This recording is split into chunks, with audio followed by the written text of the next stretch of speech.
आज हम geography NCERT class 7 का चैप्टर 4 वायु कवर करेंगे। एनसीईआरटी ज्योग्राफी आपके केवीएस एग्जाम के लिए, सीटेट के लिए, यूपी टेट के लिए और सुपर टेट के लिए यूजफुल है। तो चलिए स्टार्ट करते हैं। चैप्टर 4 है वायु। तो यहाँ पे जितने भी इस चैप्टर में जो भी इंपॉर्टेंट पॉइंट्स हैं, इंपॉर्टेंट लाइन से मैंने इनको हाईलाइट किया हुआ है। ठीक है, सारे जनरल पॉइंट्स हैं। इसके बाहर से कोई भी क्वेश्चन नहीं आएगा। जो मैंने हाईलाइट किया, अगर क्वेश्चन आएगा तो सिर्फ उसी में से आएगा। तो आप बिल्कुल इसको आराम से पढ़ सकते हैं। आपको पूरा चैप्टर पढ़ने की जरूरत नहीं होगी। पूरे चैप्टर की जो भी थ्योरी है, जो भी कहानियां लिखी है, उसमें समय बर्बाद करने की जरूरत नहीं होगी और आपको जो भी मेन चीजें हैं, मेन पॉइंट्स है, वो पता चल जाएंगी। तो स्टार्ट करते हैं। सबसे पहले इसमें दिया है वायुमंडल का संगठन। ठीक है, वायुमंडल का संगठन दिया है। इसमें जो क्वेश्चन पूछा जाता है अधिकतर, वो यही पूछा जाता है कि वायुमंडल में कौन सी गैस कितने प्रतिशत है। ठीक, तो सबसे ज्यादा पाई जाती है नाइट्रोजन गैस 78%, 78%, ऑक्सीजन गैस 21% यानी कि 21%, कार्बन डाइऑक्साइड 0.03%, आर्गन 0.93% और बाकी सभी आ जाएंगी 0.04% में। इसमें जो आपको ध्यान रखने वाली गैसेस है वो है एक आर्गन गैस है और एक कार्बन डाइऑक्साइड गैस है। ठीक है, जनरली ऑक्सीजन और नाइट्रोजन सबको याद रहती है। ये क्वेश्चन में पूछा जा सकता है, कार्बन डाइऑक्साइड का प्रतिशत पूछा जा सकता है या फिर ऑर्गन का भी प्रतिशत पूछा जा सकता है। तो बस इसमें इतना ही है और बाकी सिर्फ कहानी लिखी है। आप चाहें तो इसको पढ़ सकते हैं स्क्रीनशॉट लेके, लेकिन इसमें कोई भी चीज इंपॉर्टेंट नहीं है बाकी। ठीक, अब चलिए देखते हैं हम यहाँ पे जो ये पॉइंट्स दिए रहते हैं बॉक्स में, बूझो तो जाने के, आप जानते हैं शब्दावली, ये बहुत इंपॉर्टेंट है, इनको जरूर पढ़ना चाहिए। ठीक है, सबसे इंपॉर्टेंट या कह सकते हो पूरे जो एनसीईआरटी का सार है, जो सबसे ज्यादा इंपॉर्टेंट चीजें वो इसी में दी रहती है। ठीक, तो इसमें दिया है जो कार्बन डाइऑक्साइड गैस है, ये क्या करती है, ग्रीन हाउस प्रभाव पैदा करती है। कैसे प्रभाव पैदा करती है, जो सूर्य से आने वाली किरणें होती है उसको ये परावर्तित होने में, पृथ्वी से वापस जाने में रोक लेती है कार्बन डाइऑक्साइड गैस, जिससे क्या होता है, पृथ्वी का तापमान बढ़ जाता है। अब पृथ्वी का तापमान जब बढ़ जाता है तो इससे क्या होता है, पृथ्वी गर्म हो जाती है। इसी को हम कहते हैं भूमंडलीय तापन या ग्लोबल वार्मिंग। तो इसके लिए कौन सी गैस उत्तरदायी है, कार्बन डाइऑक्साइड। तो बस इसमें इतना ही है। इसके बाद नेक्स्ट देखते हैं, नेक्स्ट पेज में क्या है, वायुमंडल का संगठन हो गया। इसके बाद देखेंगे वायुमंडल के संगठन में पौधों को जीवन जीने के लिए नाइट्रोजन की आवश्यकता होती है। ठीक है, अपने जीवन के लिए नाइट्रोजन की आवश्यकता होती है। कैसे आवश्यकता होती है, क्योंकि हम सब जानते हैं कि पौधे कार्बन डाइऑक्साइड गैस लेते हैं, लेकिन होता क्या है कि पौधे कार्बन डाइऑक्साइड गैस लेते हैं लेकिन वो सिर्फ अपने जीवन के लिए लेते हैं। जैसे हमें जीवन जीने के लिए ऑक्सीजन गैस की जरूरत होती है, वैसे ही पौधों को कार्बन डाइऑक्साइड गैस की जरूरत होती है। परंतु पौधों को वृद्धि करने के लिए, ठीक है, किस गैस की जरूरत होती है, नाइट्रोजन गैस की जरूरत होती है। मृदा तथा कुछ पौधे की जड़ों में रहने वाले जो जीवाणु होते हैं वो नाइट्रोजन का स्वरूप बदल देते हैं। नाइट्रोजन के स्वरूप बदलने की प्रक्रिया को नाइट्रोजन फिक्सेशन कहते हैं, या इसको नाइट्रोजन स्थिरीकरण भी कहते हैं। ठीक है, तो जब ये नाइट्रोजन फिक्सेशन कर देते हैं बैक्टीरिया, तो पौधे इसका आसानी से उपयोग कर सकते हैं और ये नाइट्रोजन गैस जो होती है वो पौधों की वृद्धि के लिए आवश्यक होती है। ठीक, ये हमने देख लिया है भूमंडलीय तापन। भूमंडलीय तापन में हम एक चीज देख लेते हैं यहाँ पे, जब भूमंडल का तापमान बढ़ जाता है तो क्या होता है, जो ठंडे प्रदेशों में जमी हुई बर्फ होती है वो बर्फ पिघलने लग जाती है, जिससे क्या होता है, समुद्र स्थल में जल की वृद्धि हो जाती है। जब जल की वृद्धि हो जाती है तो उससे बाढ़ की स्थिति आ जाती है। चलिए यहाँ तक हो गया। इसके बाद नेक्स्ट देखते हैं, जब वायु गर्म होती है तो वो फैलती है और हल्की होकर के ऊपर उठती है। ठंडी वायु कैसी होती है, सघन और भारी होती है। ठीक है, तो यहाँ पे आपको याद रखना, गर्म वायु कैसी होती है, ये फैलती है और हल्की होकर के, जब वायु हल्की होती है तो वो ऊपर उठती है। ठंडी वायु कैसी होती है, सघन और भारी होती है। सघन रहने की प्रवृत्ति होती है इसमें। गर्म वायु के ऊपर उठने पर आसपास के क्षेत्रों में ठंडी वायु रिक्त स्थान को भरने के लिए वहां आ जाती है। इसी प्रकार से वायु चक्र चलता रहता है। खैर इसमें और कुछ नहीं है, इतना खास इंपॉर्टेंट नहीं है। यहाँ पे एक लाइन देखते हैं, कार्बन डाइऑक्साइड का बढ़ा हुआ आयतन पृथ्वी पर मौसम तथा जलवायु को प्रभावित करता है। जाहिर सी बात है, जब कार्बन डाइऑक्साइड कम हो जाएगी तो पृथ्वी कैसी हो जाएगी, ठंडी हो जाएगी, क्योंकि कार्बन डाइऑक्साइड की मात्रा जो है बहुत कम हो गई है। और अगर कार्बन डाइऑक्साइड की मात्रा बहुत ज्यादा हो जाएगी और जो ऊष्मा है पृथ्वी से बाहर नहीं जा पाएगी, तो पृथ्वी क्या है, वो बहुत ज्यादा गर्म हो जाएगी। तो इसका भी एक संतुलित जो है बैलेंस बना रहना जरूरी है पृथ्वी पर मौसम तथा जलवायु का सही प्रभाव रहने के लिए। इसके बाद नेक्स्ट है वायुमंडल की संरचना। वायुमंडल 5 परतों में विभाजित है, क्षोभमंडल, समताप मंडल, मध्यमंडल, बाह्य वायुमंडल और बहिर्मंडल। ठीक है, क्षोभमंडल इसे इंग्लिश में हम कहते हैं ट्रोपोस्फेयर। ट्रोपोस्फेयर, जो बच्चे इंग्लिश में पढ़ना चाहते हैं, इंग्लिश में लिखना चाहते हैं, लिख सकते हैं। क्षोभमंडल को ट्रोपोस्फेयर कहते हैं। फिर है समताप मंडल। समताप मंडल को कहते हैं स्ट्रेटोस्फेयर। स्ट्रेटोस्फेयर।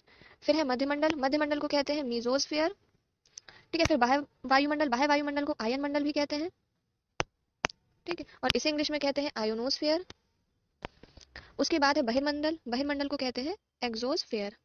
ठीक, तो ये इस तरह से जो वायुमंडल है हमारा, ये 5 परतों में विभाजित है। अब एक एक परत को हम देख लेते हैं। यहाँ पर देख सकते हैं, सबसे नीचे जो होता है ये क्षोभमंडल होता है। सबसे नीचे ये क्षोभमंडल है। ठीक है, उसके ऊपर ये समताप मंडल है, फिर ये मध्यमंडल है, फिर उसके बाद ये, एक सेकंड, ये मध्यमंडल है, फिर ये बाह्य वायुमंडल है और ये बहिर्मंडल है। ठीक, तो चलिए हम एक एक को डिटेल में देखते हैं कि कौन से मंडल में क्या प्रभाव होता है, क्या चीजें होती हैं। पहले देखते हैं क्षोभमंडल। ठीक, क्षोभमंडल क्या होता है, सबसे निचली परत होती है और ये सबसे महत्वपूर्ण परत होती है। यहीं पर सारी मौसम संबंधी घटनाएं होती हैं। ठीक है, यहीं पे हम सांस लेते हैं, जो यहाँ पे वायु मौजूद है। ठीक है, और इसकी लगभग ऊंचाई कितनी होती है, 13 किलोमीटर होती है। बस इसमें इतना ही है। इसके बाद नेक्स्ट आते हैं समताप वायुमंडल। समताप वायुमंडल लगभग 50 किलोमीटर की ऊंचाई तक होता है। यहाँ पे हवाई जहाज उड़ाने के काम आती है, क्योंकि यहाँ पर कोई मौसम संबंधी घटनाएं नहीं होती, तो ये हवाई जहाज के लिए उपयुक्त होता है। ओजोन गैस भी यहीं पर पाई जाती है, जो कि सूर्य से आने वाली हानिकारक गैसों से हमारी रक्षा करती है। तो ये समताप मंडल में। फिर आ जाओ मध्यमंडल। मध्यमंडल मतलब मीजोस्फेयर। मीजोस्फेयर में क्या होता है, ये समताप मंडल के ऊपर तीसरी परत होती है। ठीक है, ये 80 किलोमीटर की ऊंचाई तक फैली हुई होती है। जो अंतरिक्ष से उल्कापिंड आते हैं वो इस मध्यमंडल पर आने पर जल जाते हैं, जिससे क्या होता है हमारी पृथ्वी को और हमें नुकसान नहीं हो पाता है। फिर है बाह्य वायुमंडल। बाह्य वायुमंडल इसको हम कहते हैं आयन मंडल। ठीक है, बाह्य वायुमंडल या आयन मंडल अधिकतर लिख करके आ जाता है एग्जाम में। तो आयन मंडल में क्या होता है, ये 80 से 400 किलोमीटर तक फैला होता है और यहाँ पर जो भी रेडियो संचार वाली गतिविधियां होती हैं वो यहीं पर होती हैं। ठीक है, जो भी पृथ्वी से प्रसारित जो रेडियो तरंगे होती हैं वो दोबारा पृथ्वी पर रिफ्लेक्ट या परावर्तित कर दी जाती हैं। ठीक है, जैसे जैसे कि यहाँ पे ये जो रेडियो तरंगे होती हैं क्या होती है हमारी पृथ्वी पर वापस आती हैं। ठीक, तो यहाँ पर ये वाली प्रोसीजर होती है। उसके बाद है बहिर्मंडल। बहिर्मंडल सबसे आखिरी परत होती है। इसमें क्या होता है, यहाँ पे वायु की पतली परत होती है जहाँ पे हीलियम और हाइड्रोजन जैसी गैसेस अंतरिक्ष में तैरती रहती है। तो ये सबसे आखिरी परत होती है। ये हो गई आपकी वायुमंडल की 5 परतें। और इसमें कुछ नहीं, इसमें क्वेश्चन आता है तो बस बेसिक से ही क्वेश्चन आते हैं और इसी में से ही क्वेश्चन आएगा, और बहुत ज्यादा डीप कुछ नहीं आता और ना ही इसके बाहर कोई क्वेश्चन आएगा। ठीक है, तो इतना आप जरूर पढ़ लीजिएगा जितना ही बताया गया। दोबारा चाहे तो दोबारा इस वीडियो को देख लीजिएगा, और इतनी चीज अगर आप रट लेते हैं तो आपके यूपी टेट और सीटेट में तो इससे बाहर कुछ आता ही नहीं है। फिर इसके बाद है पृथ्वी सूर्य की ऊर्जा का 2 अरबवां भाग, यानी कि केवल एक भाग ही प्राप्त करती है। ये एक छोटा सा नोट दिया हुआ है इसमें। इसके बाद नेक्स्ट आ जाते हैं मौसम और जलवायु पर। ठीक है, मौसम और जलवायु में क्या अंतर होता है, ये क्वेश्चन अधिकतर इंटरव्यू में पूछ लिया जाता है। खासतौर से जो बच्चे ज्योग्राफी केवीएस टीजीटी के लिए इंटरव्यू देने जा रहे हैं या जाएंगे, तो वो जरूर इस बात को ध्यान रखें कि इस तरह की क्वेश्चन, और खासतौर से ये क्वेश्चन ये बहुत पूछ लिया जाता है। ठीक है, हालांकि मैं इंटरव्यू के प्रोसेस तक नहीं पहुंच पाई हूँ, बट मैंने इंटरव्यू में जितना भी स्टडी किया, जितना भी जाना है, मैं उस पर्सपेक्टिव से बता रही हूँ कि मौसम और जलवायु के बारे में आप जरूर पढ़ करके जाएं। मौसम क्या होता है, वायुमंडल की प्रत्येक घंटे या दिन प्रतिदिन की स्थिति होती है। ठीक है, मतलब चेंज होता रहता है। अभी मौसम क्या है, गर्मी लग रही है, 1 घंटे बाद क्या पता चले बारिश हो जाए, फिर 1 घंटे बाद क्या पता चले बारिश होने के बाद एकदम ठंड हो जाए। तो क्या ये चेंज होता रहता है, तुरंत तुरंत बहुत जल्दी जल्दी चेंज होता है, तो इसी को मौसम कहते हैं। और जो बहुत लंबे समय तक किसी स्थान में रहता है, ठीक है, उसे कहते हैं जलवायु। जैसे कश्मीर है, कश्मीर में क्या होता है, बहुत लंबे समय से बर्फ गिर रही है, ठंडा मौसम है, और अभी भी है और आगे भी हमेशा ही रहेगा। आगे फ्यूचर में फिर पता नहीं 100 200 400 800 साल बाद कैसा हो जाए वो नहीं कह सकते, बट बहुत लंबे समय से वहाँ का मौसम क्या है कि वहाँ बर्फ गिर रही है, वहाँ पे ठंडक है। तो इस चीज को वहाँ की जलवायु बता दी गई। ऐसा तो नहीं है कश्मीर में कि अभी एकदम से धूप निकल आई है, फिर बारिश हो रही है, फिर ठंडक हो रही है, गर्मी हो रही है, नहीं, वहाँ पे क्या है, बर्फ ही बर्फ है और ठंडक ही ठंडक है। तो ये वहाँ की जलवायु हो गई। इसके बाद तापमान। तापमान क्या होता है, वायु में कितनी ठंडक है और कितनी गर्मी है। ताप का मतलब गर्मी और शीतलता मतलब ठंडक, इसी को ही हम तापमान कहते हैं। ठीक, तो इसमें और कुछ नहीं है। तापमान में आतपन देखते हैं। आतपन क्या होता है, सूर्य से आने वाली वह ऊर्जा जिसे पृथ्वी रोक लेती है, ठीक, उसी को आतपन कहते हैं। वो ऊर्जा जो सूर्य से आ रही है जिसे पृथ्वी रोक लेती है, अंदर नहीं आने देती है, उसी को आतपन कहते हैं। आतपन या इसको सूर्य ताप भी कहते हैं। इसकी मात्रा भूमध्य रेखा से ध्रुवों की ओर घटती जाती है, यानी कि ध्रुवों की ओर जो होती है ये ऊर्जा जो है और घटती जाती है। जो सूर्य का ताप है और घटता जाता है, तभी जो ध्रुवों के साइड में जो भी एरियाज होते हैं, जो क्षेत्र होते हैं, वहां पर ठंड ज्यादा पड़ती है। ठीक है, और जो बीच के क्षेत्र होते हैं ग्लोब के, यहाँ पे गर्माहट रहती है, और जो ये पोल वाले क्षेत्र होते हैं, जो ध्रुव वाले क्षेत्र होते हैं, यहाँ पे ठंडक होती है। इसके बाद यहाँ पर कुछ मेजरमेंट्स दिए हुए हैं, किस चीज को हम किससे मापते हैं, तो ये भी एग्जाम में पूछ दिया जाता है। टेम्परेचर मापने के लिए थर्मामीटर, जिसको तापमापी कहते हैं। वायु दाब मापी है, यानी कि बैरोमीटर, जिससे हम वायु को मापते हैं। वर्षा मापी है, जिसको वर्षा से जिससे हम वर्षा को मापते हैं। वात दिग्दर्शी। वात दिग्दर्शी क्या होता है, जिससे पवन की दिशा को हम मापते हैं, जो पवन की दिशा को दर्शाता है। आपने देखा होगा इस तरह से लगा रहता है कई जगहों पे। इसके बाद देखते हैं जो इंपॉर्टेंट पॉइंट है, डिग्री सेल्सियस। ये क्या है, तापमान को मापने की इकाई है। तापमान को किसे मापते हैं, फ़ारेनहाइट या डिग्री सेल्सियस में, लेकिन इकाई क्या है इसकी, मानक इकाई, वो डिग्री सेल्सियस है। ठीक है, इसका आविष्कार किसने किया था, एंडर्स सेल्सियस ने। ठीक है, ये तो हम सबको पता है कि 0 डिग्री पर जो पानी है वो जम जाता है, 100 डिग्री पर उबल जाता है। इसके बाद देखते हैं नेक्स्ट, वायु दाब।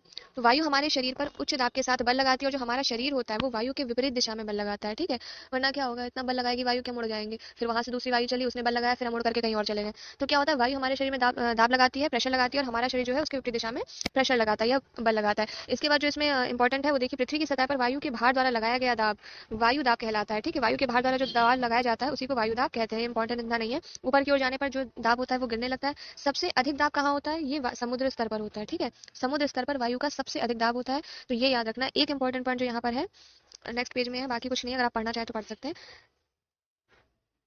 एक सेकेंड,